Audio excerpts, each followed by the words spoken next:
काशी में 80 घाट पर तुलसीदास रोज रामचरितमानस को गाते थे। एक बार गोस्वामी प्रातःकाल शौच करके आ रहे थे तो कोई एक प्रेत से इनका मिलन हुआ।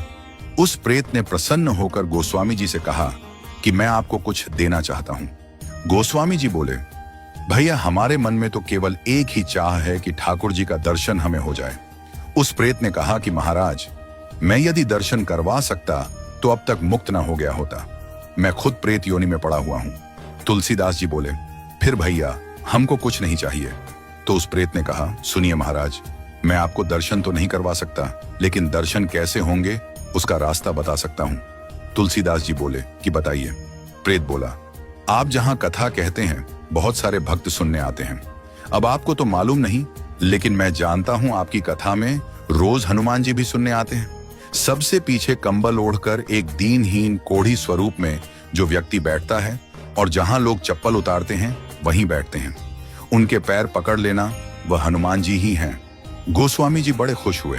आज जब कथा हुई तो गोस्वामी जी की नजर उसी व्यक्ति पर थी और जैसे ही वह आया और बैठा तो गोस्वामी जी दौड़ पड़े और जाकर चरणों में गिर गए।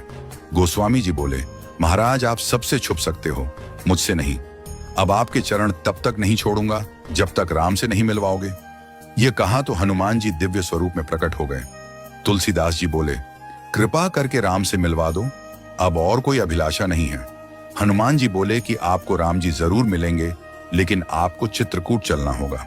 गोस्वामी जी चित्रकूट गए, मंदाकिनी में स्नान किया, कामदगिरी की परिक्रमा की, खोज रहे हैं कि प्रभु कहां मिलेंगे।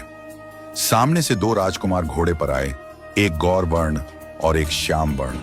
उन्होंने रास्ता पूछा तो तुलसीदास जी ने बताया और वो चले गए। फिर हनुमान जी प्रकट हुए और बोले, अभी जो राजकुमार घोड़े पर थे वही तो राम और लक्ष्मण थे। आपसे ही तो रास्ता पूछा और आपने नहीं पहचाना। ये चूक हम सब करते हैं। न जाने कितनी बार भगवान सामने आए हों और हम पहचान नहीं पाए हों। सबका आदर करो, क्योंकि न जाने किस रूप में नारायण मिल जाएं।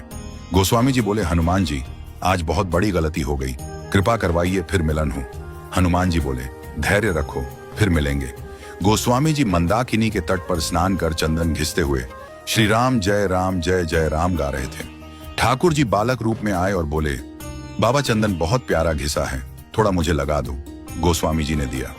हनुमान जी तोता बनकर आए और घोषणा कर दी कि चित्रकूट के घाट पर भई संतों की भीड़, तुलसीदास चंदन घिसे, तिलक देत रघुवीर। तुलसीदास जी के कानों में यह वाणी पड़ी तो चरणों में गिर पड़े। ठाकुर जी बोले, अब नहीं छोड़ूंगा। प्रभु दिव्य रूप में प्रकट हुए और अंतर्ध्यान हो गए। वह